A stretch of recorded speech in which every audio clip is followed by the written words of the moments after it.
Hello, I'm Lainey. Hello, I'm Kate. And we're your tour guides for today. Today we are going to be taking you on a magical journey across amazing rivers on the planet Earth. Especially the Nile River. All rivers start from a source called a headwater and flow into a large body of water. The direction and speed of these rivers all depend on the slope of the landscape. That's right, so fasten your seatbelts. We're going to travel the world.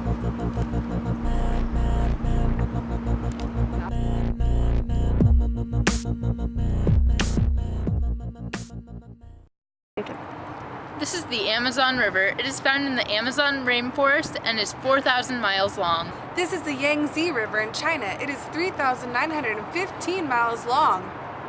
This is the Mississippi River, found in our own country.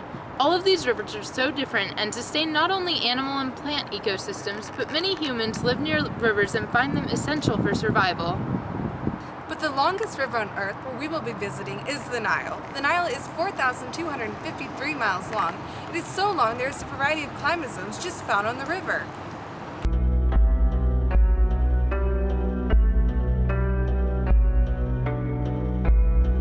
Hey Zoe, what kind of clothes did you bring for our trip?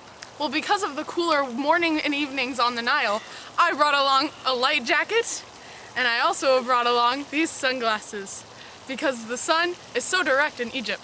Nice. Good. Did you leave your rain jacket at home though? It only rains 0 to 6 inches annually in the Nile Basin. Better leave all those snow clothes at home too, because the Nile barely dips below 60 degrees Fahrenheit even in the winter. It's much better to visit the Nile in the winter though, because in the summer it's over 100 degrees every day. What is the soil like in the Nile? The Nile has extremely good farming soil, which is so fertile because of the water. Many people grow papyrus and wheat along the Nile River.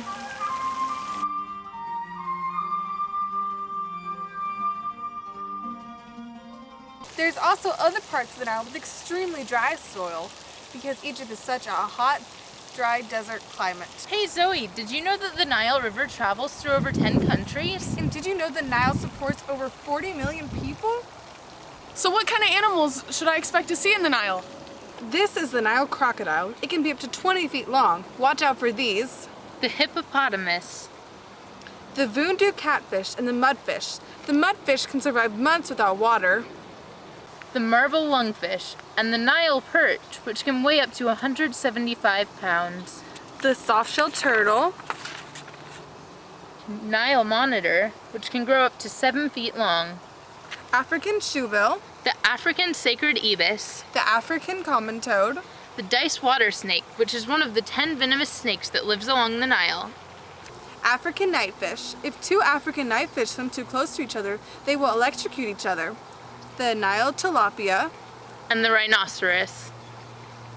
Wow, I had no idea there were so many large and fierce predators here. Where will we see all these animals? They all live off the river. Either in the water, on the land, or both. Cool. What about the plants? It's your lucky day. Papyrus, plume thistle, chamomile, and blue Egyptian water lily. Opium poppy, wheat, barley, and lentils. Chickpeas, pomegranates, figs, and dates. Grapes, flax, and sycamore trees. How do all of these plants grow in such dry and hot climates? It's all because of the river that they're able to grow. And many of these plants have been growing on the Nile since ancient times. Cool. Now we're going to show you a food web of how all these plants and animals work together. Here you can see the Nile food web. There are 3 different autotrophs or producers at the bottom, multiple different levels of heterotrophs, all leading up to the main crocodile, which is the top of the food web.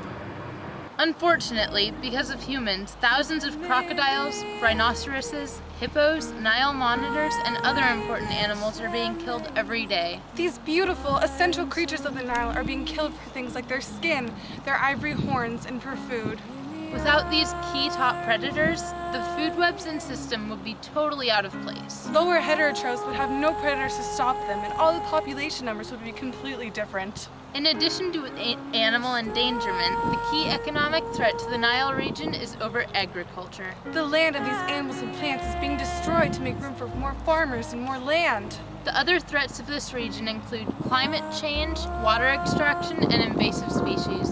Our only hope to save the ancient and beautiful Nile river system and biome is to stop hunting endangered species and to stop the destruction of the Nile River for farms. So if we continue to hunt and deforest at this rate, there will be nothing left soon. For only 32 cents a day, you can save animals like these loving, caring, 20-foot-long man-eating Nile crocodiles. Tragic.